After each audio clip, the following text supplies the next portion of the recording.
Bonjour à tous, bienvenue dans ce live. Aujourd'hui un live un peu spécial, un live de foire aux questions sur le couple, le sexe et les relations sentimentales. J'espère que vous allez bien. Pour ce live, on va accueillir le thérapeute Christophe Niot. Suite avec Christophe. Bonjour Christophe, bienvenue. Eh bien, bonjour Charlotte, et puis bonjour à toutes les personnes qui nous suivent en ce moment. Je vois qu'il y a déjà pas mal de monde sur le. Oui, il y a du monde, il y a du monde de connecté. Et il y a aussi beaucoup de questions, Christophe. Donc, c'est super. On va pas en manquer aujourd'hui, ça, c'est sûr. On est là pour ça. Exactement. Donc, je le rappelle, aujourd'hui, on est là pour une foire aux questions, couple, sexe, relations sentimentales. Vous pouvez poser toutes vos questions. C'est Christophe qui va y répondre. Et Christophe, je vais te demander de te présenter avant de commencer cette foire aux questions, s'il te plaît. Allez, c'est parti. Donc, moi, c'est Christophe Niot. Donc, je suis thérapeute de couple et sexothérapeute. Et donc, j'aide à travers. J'ai déjà un site internet où j'ai déjà pas mal d'articles qui permettent de développer pas mal de questions, on va dire simples. Et puis, j'ai également des accompagnements. J'aide des personnes avec des solutions, des problématiques beaucoup plus spécifiques. Et puis, j'ai également des formations en ligne qui permettent à chacun de s'auto-former sur divers sujets, donc qui permettent de s'améliorer aussi bien dans le couple que dans sa sexualité.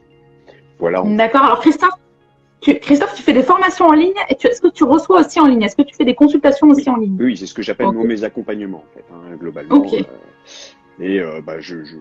J'évoque un peu toutes les problématiques de couple principalement, mais il y a aussi, je dirais, toutes les questions liées à la sexualité, le vaginisme, l'anorgasmie, l'addiction à la pornographie aussi, qui fait bien des ravages. Voilà. D'accord. Merci Christophe pour cette présentation. On va donc commencer cette foire aux questions. Juste un petit truc. Vous oui, pouvez retrouver dis-moi. Tout ça, bien sûr, en cliquant sur mon profil. Vous avez un lien vers mon site et puis tout ça. Voilà. Voilà, n'hésitez pas. N'hésitez pas. Vous avez le petit lien psychologue.net et j'imagine aussi que les personnes peuvent te contacter directement via Instagram aussi, non? D'accord. Alors, on va commencer par une première question. Selon vous, qu'est-ce qui fait qu'une relation est durable? Alors, c'est-à-dire qu'il faut qu'elle dure dans le temps. C'est ce qui fait qu'elle est durable. Après, comment la rendre durable? Parce que c'est ça, je pense, le fond de la question. J'imagine, oui. C'est plutôt le fait de se dire, qu'est-ce qui fait qu'elle ne va pas être durable? On va plutôt répondre dans ce sens-là. Qu'est-ce qui fait qu'elle ne va pas être durable? C'est généralement quand on ne se sent pas bien dans le couple. Quand on a des questions qui nous viennent et on se demande si effectivement on a des sentiments, est-ce qu'on tient la personne, etc., etc. Et tout ça vient généralement de nos besoins qui ne sont plus ou qui ne sont pas satisfaits justement dans le couple dans lequel on est. Donc ça peut être des besoins de séduction, des besoins de se sentir, je dirais, aimé, de se sentir épanoui dans le couple. Ça peut être des besoins aussi beaucoup plus physiques, ça peut être aussi des besoins sexuels qui ne sont pas couverts, ça peut être des envies, c'est-à-dire qu'il y en a un qui rêve, je sais pas, je vais vous dire n'importe quoi, d'aller sur la Lune, et puis l'autre qui reste toujours à la maison, ça va mal matcher, donc il va falloir trouver un petit peu des compromis et des consensus pour que le couple, finalement, arrive à avancer dans la durée avec chacun des deux partenaires qui va, à tour de rôle ou ensemble, faire des efforts, parce que un couple nécessite des efforts permanents pour avancer, et que les choses se mettent en place pour qu'on puisse avoir une bonne harmonie et surtout une bonne communication, parce que je pense que c'est ça le plus important parce qu'on couple. Alors c'est intéressant Christophe, je rebondis sur ton propos parce que nous aussi on le met souvent sur psychologue.net qu'il faut faire des efforts dans son couple, surtout dans une relation durable encore plus. Beaucoup de personnes finalement ont un problème avec ce mot effort. Ils disent que si on fait des efforts dans une relation, c'est que c'est pas fluide, c'est que la personne ne nous correspond pas. Qu'est-ce que tu en penses, toi? En fait, effectivement, alors le mot effort, en fait, il est malheureusement un peu malvenu, entre guillemets, parce qu'il a une connotation négative. Alors qu'en réalité, le mot effort ne devrait pas avoir cette connotation, en tout cas en couple. Pourquoi? Parce que, quelque part, on fait des efforts dans un premier temps, mais on attend derrière un retour de ces efforts. C'est-à-dire, on va avoir un plaisir à vivre à deux. à vivre des choses, à voyager, à faire des activités ensemble. Donc il y a un plaisir derrière, il y a une sérénité qu'on va aussi avoir. Être seul dans la vie, des fois, c'est un petit peu compliqué. La vivre à deux et l'affronter à deux, c'est aussi plus simple. Mais un peu comme tout, hein, quand on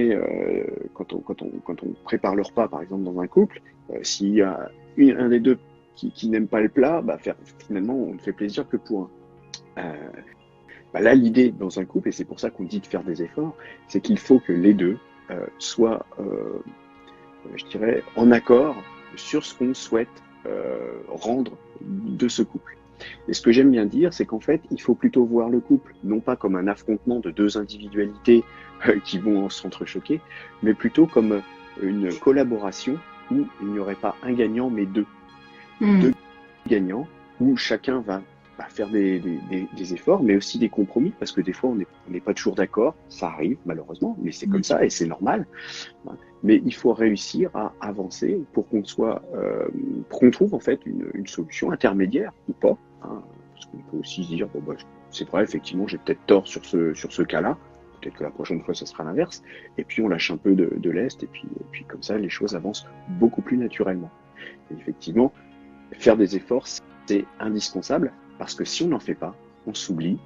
On oublie qu'on doit toujours être dans la relation à l'autre, l'attention à l'autre, la reconnaissance, etc. Et malheureusement, ça ne se fait pas comme ça naturellement.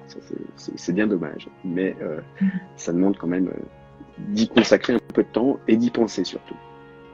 D'accord. Merci Christophe d'avoir partagé ton point de vue. Intéressant. Alors, 6 ans en couple, on s'aime, mais on ne se désire plus du tout. Est-ce normal et que faire? C'est pas vraiment normal, parce que, alors, c'est vrai qu'il faut découpler l'amour et le désir, c'est deux choses différentes, même si souvent elles sont liées. Et là, le fait de ne plus se désirer, il y a peut-être. Alors, est-ce que c'est les deux partenaires qui ne se désirent plus, ou est-ce que un des deux partenaires désire plus l'un que l'autre? C'est une question déjà à poser. Et bien souvent, ça peut venir par des déceptions. C'est-à-dire que on n'aime plus avoir de relations physiques, on n'aime plus trop se toucher, se cajoler, s'embrasser, avoir des relations sexuelles, tout simplement parce qu'on n'y trouve pas le plaisir. C'est un peu ce que j'expliquais dans la question précédente. On ne trouve pas le plaisir nécessaire à ce que nos efforts, parce que même une relation, je dirais, sexuelle, même faire un baiser, ça demande un effort. Il faut aller vers l'autre, il faut provoquer un peu les choses, et donc ça demande un effort. Même si c'est rien du tout comme effort, entre guillemets, on ne demande pas de creuser un trou de 5 mètres. Hein. Mais il y a toujours cette notion de je dois m'investir pour réaliser quelque chose. Et quand on n'y trouve pas le plaisir attendu, à un moment donné, le désir d'aller vers l'autre s'effrite, etc. Il y a aussi le fait qu'il faut aussi savoir cultiver aussi tous ses fantasmes, en fait, travailler sa libido. Tout ça, c'est important pour conserver aussi, je dirais, cette attractivité des deux partenaires l'un et l'autre. D'accord. Sinon, au bout d'un moment, effectivement, on perd tout ça. Alors, comment le retrouver? Parce que je pense que c'est un peu ça aussi le but de la question, c'est comment le retrouver, et ça se retrouve. Au début, il va falloir faire, comme je disais depuis le début, des efforts, malheureusement. Et ces efforts-là, je pense qu'il faut les concrétiser par des actions précises et régulières. C'est-à-dire, régulièrement, je conseille une fois par semaine, voire une fois tous les 15 jours, se donner une soirée en couple. Et une soirée où on est l'un avec l'autre et l'un pour l'autre. Et ça permettra dans cette soirée, où on va faire diverses activités qu'il faut justement varier, de se retrouver vraiment. Et quand je dis se retrouver vraiment, c'est pas un qui est devant la télé et l'autre qui est sur son téléphone. Non, c'est vraiment à deux et faire des activités en commun. C'est un petit peu comme l'amitié aussi. Si vous cultivez pas votre amitié, les amitiés avec vos amis, et puis vous faites de temps en temps des choses, au bout d'un moment, en fait, on perd aussi ces liens qui nous unissent. Et dans le couple, c'est exactement la même chose. D'accord. Merci. Donc, merci Christophe. Il y a des solutions, toujours. Alors, Début de relation, comment lui dire qu'il n'arrive pas à me faire jouir, mais le sexe est super. Simplement lui dire. Alors souvent, c'est vrai qu'on est on a toujours un petit peu peur de la réaction de l'autre. Alors, l'idée, c'est de ne pas le blesser, lui dire, surtout pas lui dire, ouais, t'es nul, de toute façon, t'arrives pas à me faire jouir. Ce serait la pire des choses. Hein, mais il faut simplement lui dire, de façon consciente, de lui dire, bon, bah voilà, j'éprouve du plaisir, c'est vrai, c'est bien, etc. Par contre, je n'arrive pas à l'orgasme. Alors, là, forcément, la problématique, c'est que le partenaire ou la partenaire risque de se sentir un petit peu jugé dans son état d'amant ou d'amante. Mm-hmm. Mais le mieux, dans ces cas-là, c'est d'essayer de lui expliquer comment arriver finalement à avoir cet orgasme tant attendu. Donc, utiliser des mots, je dirais, simples, et puis ça peut aussi permettre aussi de pimenter les relations intimes. Vous voyez, un petit peu plus haut, un petit peu plus bas, comme ça, pas comme ça, plus fort, moins fort. Enfin, il y a différentes façons de montrer et d'expliquer comment est-ce qu'on aimerait faire monter justement l'excitation pour atteindre ce niveau orgasmique. D'accord. Donc la communication, il n'y a rien de mieux. En effet. Alors, on a la divine qui nous demande comment savoir quand c'est le moment de se séparer. Alors là, c'est propre à chacun. Malheureusement, il n'y a pas de règle. Je me sépare ou je me sépare pas. Hein. Mais souvent, déjà, quand on ne se sent pas à l'aise, quand on a un mal-être, quand on est vraiment perdu dans la relation, déjà, on peut commencer à se poser des questions. Après, si on estime qu'on a tout tenté, tout essayé, et par là, je veux dire que peut-être que parfois, justement, une thérapie de couple peut aider à y voir plus clair, aussi bien dans un sens pour rétablir le couple, mais aussi pour que chacun comprenne que là, il n'y a plus tellement de solutions autres que de se séparer. Ça peut justement aider à tout à chacun à savoir où il en est dans le couple. Alors, le truc de la thérapie de couple, c'est que malheureusement, souvent, les couples attendent. Ils attendent un peu comme quand on a une petite carie, hein, on attend d'avoir mal pour aller chez le dentiste, parce que c'est pas toujours très agréable. Et la thérapie de couple, c'est un peu souvent pareil. J'ai trop souvent des couples qui attendent vraiment le dernier moment. Ils sont limite au bord du gouffre, voire même ils ont un pied au-dessus du vide. Et puis ils m'appellent pour que je leur vienne en aide. Et souvent, c'est plus difficile de se rétablir quand on est déjà en déséquilibre. Donc plus c'est pris tôt, un peu comme n'importe quoi, et mieux les choses se remettent dans les rails et mieux on se retrouve à deux pour avancer ensemble. Donc quant à savoir si on doit se quitter ou pas, je pense qu'il faut faire une grosse introspection avec soi-même, communiquer avec son partenaire, prendre un peu de distance, et ça c'est pas toujours facile en fait dans un couple, parce qu'on est souvent trop concentré sur les problématiques. Et c'est pour ça que se faire aider, ça peut être bien. Et puis, finalement, peser le pour et le contre, hein, parce que chaque décision va avoir des conséquences qui peuvent être plus ou moins bonnes pour chacun. D'accord. Merci Christophe pour ces conseils. C'est intéressant parce qu'il y a vraiment tout type de questions. Alors, on va choisir une autre question. Si on ne désire plus son partenaire, est-ce que c'est lié au sentiment ? Pas forcément, c'est ce qu'on disait tout à l'heure. Hein. On peut avoir des sentiments, c'était la question d'ailleurs, pas juste d'avant, mais précédente. Hein. On peut avoir des sentiments pour quelqu'un, l'aimer très fort. D'ailleurs, on parle aussi d'amour platonique, donc de l'amour absolu sans relation physique. Donc on peut très bien avoir des sentiments amoureux sans avoir forcément un désir physique et un désir sexuel. Donc c'est tout à fait possible. Comme d'ailleurs on peut aussi avoir du désir physique et sexuel sans avoir de sentiments. Les deux ne sont absolument pas liés, même si dans beaucoup de cas, effectivement, c'est lié. Et c'est d'ailleurs préférable dans un couple qu'on souhaite uni, mais c'est quand même quelque chose qui arrive régulièrement pour des gens qui ont des aventures d'un soir ou D'accord. Qui souhaitent simplement avoir aussi des relations, je dirais, sentimentales, sans s'embêter avec tout ce que la partie corporelle. D'accord. Alors, on va regarder une autre question. Un couple peut-il durer sans avoir de relations sexuelles ? Alors, oui, tout à fait. Il peut durer, il n'y a aucun souci là-dessus. Hein. Alors après, on parle presque, ce que je disais tout à l'heure, d'amour platonique, quelque part. Euh, le petit bémol là-dessus, c'est qu'il faut que les deux partenaires soient 100% d'accord pour ne pas avoir de relations sexuelles et que cela n'engendre aucune frustration de leur part. Si ce n'est pas le cas, à un moment donné, ça va poser un problème. Ce que je disais tout à l'heure en tout début, il va y avoir un des partenaires qui va avoir des besoins. Ces besoins ne seront pas couverts et forcément, quand c'est comme ça, il y a un mal-être qui s'installe, il y a des questions qui surviennent et on a tendance à se dire si je n'arrive pas à trouver mon bonheur, résoudre mes besoins en couple, j'essaie de les chercher ailleurs. Et c'est un peu souvent la problématique. Donc c'est faisable, mais il faut vraiment que les deux partenaires soient 100% d'accord et surtout que ça leur pose pas de frustration personnelle pour réussir à ça. Mais sinon, pourquoi pas? D'accord. Alors, c'est intéressant, on a même des témoignages, peut-être qu'on rebondira sur un.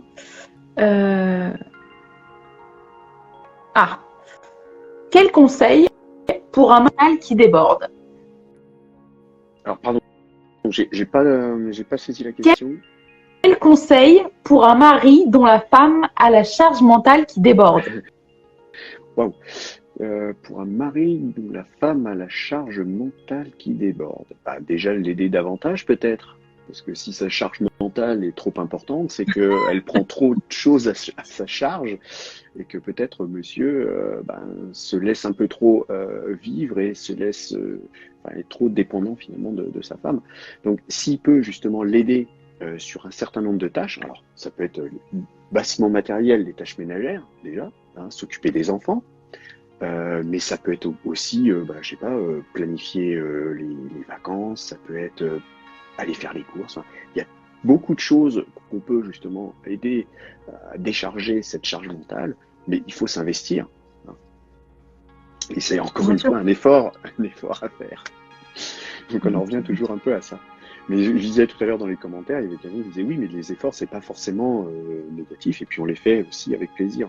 Je crois que c'était Laurine qui j'ai vu passer ça. Donc oui, il y a plusieurs un effort n'est pas forcément négatif. C'est sûr, c'est sûr. Merci pour ces conseils, Christophe. C'est intéressant parce qu'on voit les personnes disent oui, c'est à toi de l'aider, mais c'est pas toujours aussi évident que ça.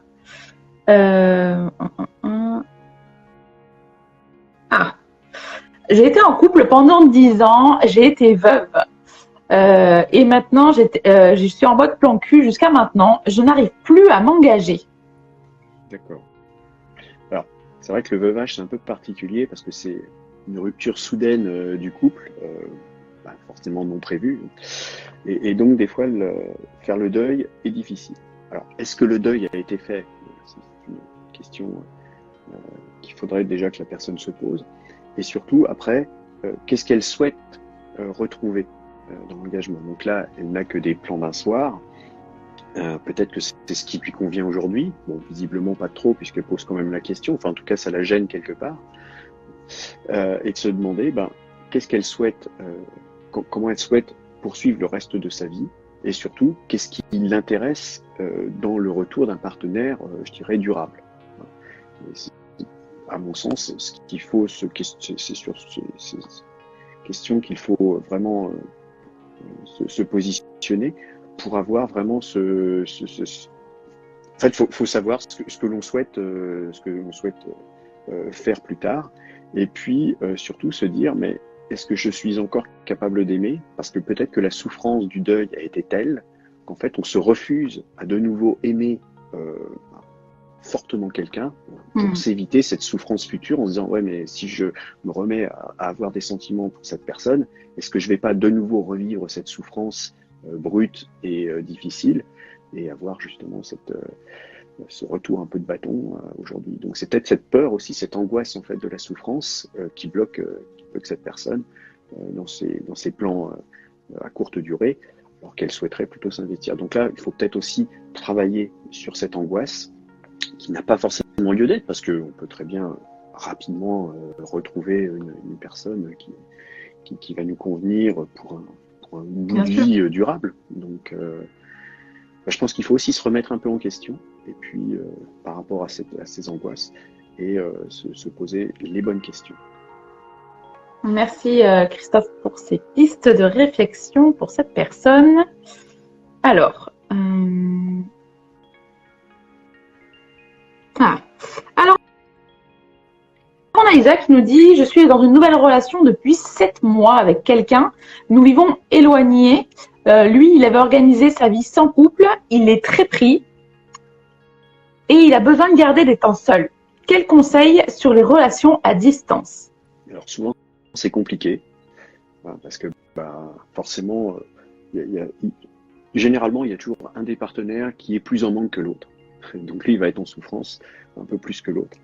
Et puis là, en plus, se mêle à ça un temps, je dirais, important pour la personne qui pose la question, c'est-à-dire un temps pour soi. Il faut savoir qu'on a 4 temps dans la vie. Hein. On a le temps pour soi, important. On a le temps professionnel, parce que ça, malheureusement, généralement, on ne peut pas s'y soustraire. Et puis, il est presque incompressible, celui-là.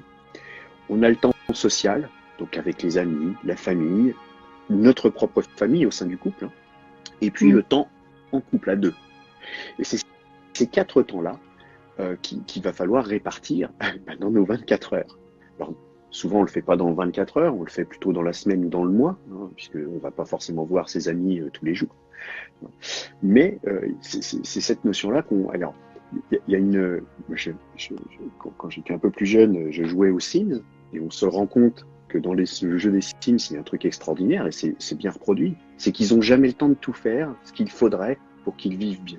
Et c'est un peu pareil dans nos vies à nous, c'est-à-dire qu'on a ce temps-là, ces 4 temps-là qu'il va falloir ajuster, mais l'idée, c'est que c'est compliqué de forcément l'ajuster pour que tous les paramètres soient au vert. Donc il va falloir accepter de temps en temps que on soit en souffrance, soit sur notre temps personnel, soit sur notre temps de couple, soit sur notre temps social. Le temps en entreprise en général, pour le professionnel, c'est souvent plus compliqué de le contracter. Même si on peut prendre des congés, etc. Mais c'est souvent sur une courte période. Donc c'est surtout ça où il faut pouvoir jongler. D'accord, merci. Alors, on va regarder encore une autre question. Il y a énormément de questions. Alors, que faire quand le couple est usé par le manque de communication, la maladie et le temps? Alors, le temps, moi, j'imagine que c'est un peu la routine qui a dû se mettre en place. Donc ça, il y a plein de choses à faire. Ça, c'est pas très compliqué. C'est pas le plus compliqué. La routine, c'est presque un truc presque anecdotique à résoudre. Je dis presque, quand même. La communication, c'est presque aussi le plus important. Alors la maladie, malheureusement, là, à part soit trouver les remèdes, soit vivre avec cette maladie-là du mieux possible. Tout dépend de la maladie, bien sûr. Alors la communication, c'est aussi quelque chose qui s'apprend. Alors j'ai une très bonne formation là-dessus, sur la communication de couple, parce que malheureusement, c'est quelque chose qu'on n'apprend pas à l'école. Jamais. Et on se retrouve à deux, comme ça, à devoir essayer de faire un peu comme malheureusement nos parents faisaient, parce que c'est souvent l'exemple qu'on a en tête. Oui. Et c'est pas forcément le meilleur exemple, parce que eux-mêmes l'ont appris de nos grands-parents, et ainsi de suite. Donc il n'y a jamais eu vraiment de formation, puisque à l'école, on apprend à parler devant une classe, on apprend à parler devant un groupe, on apprend, etc. Mais on n'apprend jamais à parler vraiment en couple, tel qu'il faudrait le faire. Donc c'est pour ça que j'ai développé cette formation-là, parce que je me rends compte que c'est quelque chose qui est indispensable. Donc c'est le premier axe que je travaillerai vraiment par rapport à cette question-là. Donc travailler sur la communication pour retrouver une légitimité de chacun dans le couple. Travailler en même temps sur la routine. Et ça, c'est pas forcément le plus compliqué. C'est ce que j'expliquais un petit peu plus avant sur se trouver des soirées en couple. Se retrouver régulièrement pour avoir ces moments en couple qu'on oublie généralement, puisqu'on s'oublie, on oublie de se retrouver, de s'embrasser même. Bien souvent, les baisers sont un peu le baromètre du couple. Moins il y en a, et en général, plus le couple est usé. Donc c'est un peu tout ça qu'il faut remettre sur les rails pour que ça devienne presque indispensable, voire même que ça soit un manque quand il n'y en a pas. D'accord. Merci Christophe. Alors, On va en regarder d'autres. Je priorise vraiment ceux qu'on a déjà mis dans la story. Ah, on n'a pas abordé ce petit point-là. Audrey qui nous demande comment faire la différence entre amour et dépendance affective. Effectivement, ça c'est une bonne question parce que je vois souvent dans les questions sur psychologue.net des gens qui se définissent comme dépendants affectifs. Alors il y a une définition plus je dirais, stricte de la dépendance affective et en fait c'est vrai que l'amour va avoir une connotation de dépendance forte puisque forcément cet amour et nos sentiments vont avoir tendance à nous demander d'être auprès de l'autre, donc d'avoir une espèce de dépendance affective. Or, là où la dépendance affective est maladive, l'amour, lui, alors, on parle de maladie d'amour quand même, donc c'est quand même c'est pour ça que c'est quand même quelque chose de très fort et qui peut justement engendrer ce mal-être, alors surtout dans les débuts. C'est vrai que moi, ce que j'appelle la phase passionnelle, donc en général en moyenne, c'est les 6 premiers mois d'une relation, vous allez avoir tellement de sentiments, vous allez déborder en fait d'amour et d'énergie que ça vous crée des choses extraordinaires dans le cerveau, ça pétille dans tous les sens, ça fait des étincelles. Mais d'un autre côté, ça vous crée aussi des souffrances dans le ventre. On dit qu'on a des papillons dans l'estomac, c'est pas pour rien en fait. Et cette phase-là, heureusement, ne dure pas trop. Alors elle va durer, je vous dis, en moyenne 6 mois, des fois ça dure 1 an, 2 ans, ça dépend de chacun. Mais au bout d'un moment, ça va s'apaiser et puis on va passer dans une phase un peu plus fusionnelle où l'amour va s'atténuer un petit peu pour devenir beaucoup plus vivable au quotidien, parce que c'est vrai que le moment passionnel, c'est fort et intense, mais on ne pourrait pas le vivre toute notre vie comme ça. Et là, on va retrouver finalement quelque chose qui va être beaucoup plus doux et moins intense. Donc souvent, quand même, la confusion entre amour et dépendance affective se fait plutôt dans les premiers temps d'une relation. Après, il y a aussi les gens qui ont peur de la souffrance et qui donc se cramponnent finalement à leur partenaire juste par peur de ne pas souffrir de la rupture. Mais c'est toujours pas de la dépendance affective.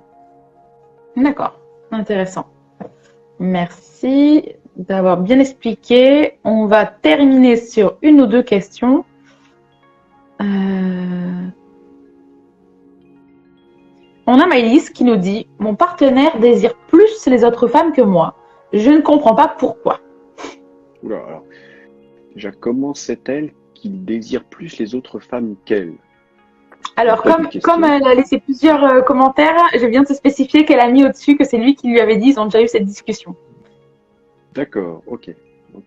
Donc effectivement, alors je ne sais pas depuis combien de temps ils sont ensemble déjà, mais ça peut être un des premiers points. Peut-être qu'ils se sont un petit peu oubliés et que finalement le désir au sein du couple n'est plus aussi fort qu'à ses débuts. C'est une première explication. Après, c'est vrai que c'est un peu particulier et c'est assez cavalier d'ailleurs de lui dire bon, finalement, je préfère les autres que toi. C'est pas très sympa en couple déjà. Mais en tout cas, quoi qu'il arrive, ce qui est intéressant de comprendre, c'est d'essayer de se dire mais pourquoi est-ce que finalement mon partenaire va avoir plus d'attirance pour les autres que pour moi-même? Est-ce que je me suis est-ce que finalement c'est pas moi, ma propre image de ce que j'ai de mon propre corps, de mon propre être, qui va se refléter? On a tous des neurones miroirs et en fait on va communiquer involontairement par le langage non verbal et puis aussi par le langage verbal des sensations à nos partenaires. Est-ce que c'est pas ça finalement qui l'a un petit peu trompé finalement et qui lui a donné l'impression que finalement Maëlys n'était pas si désirable qu'elle devrait l'être.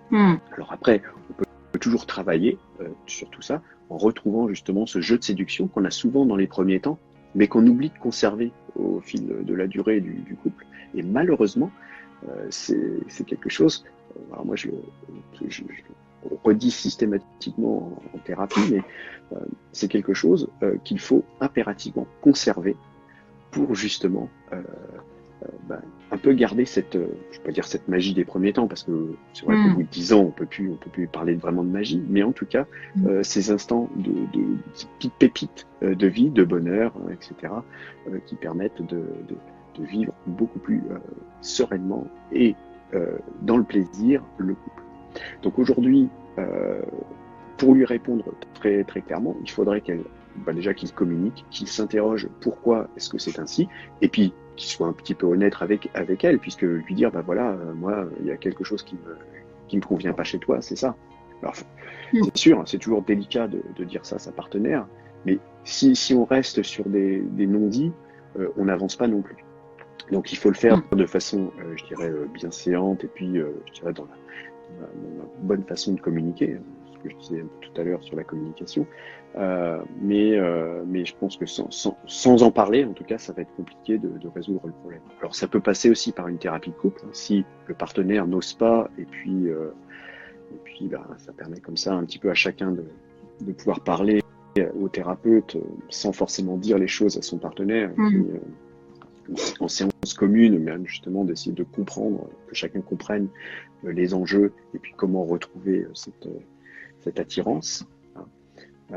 Mais en tout cas, je pense que la communication, c'est déjà le sujet numéro 1 avant tout le reste. D'accord. Merci Christophe. On va terminer avec une dernière question. On va en prendre une en ligne, au moins on en aura pris une. On a Julie qui nous dit « Moi j'ai peur de finir ma vie seule. Comment ne pas trop souffrir de n'avoir personne et ne pas en faire vouloir trop avec les garçons ?» D'accord. Alors,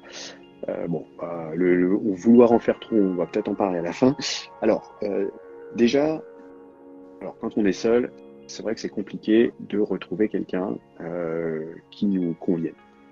C'est d'autant plus compliqué qu'aujourd'hui, la majorité des gens passent par des applis de rencontre qui sont malheureusement, je crois que la pire façon de rencontrer quelqu'un, puisqu'en fait, on laisse en fait sa vie presque, entre guillemets, à un algorithme.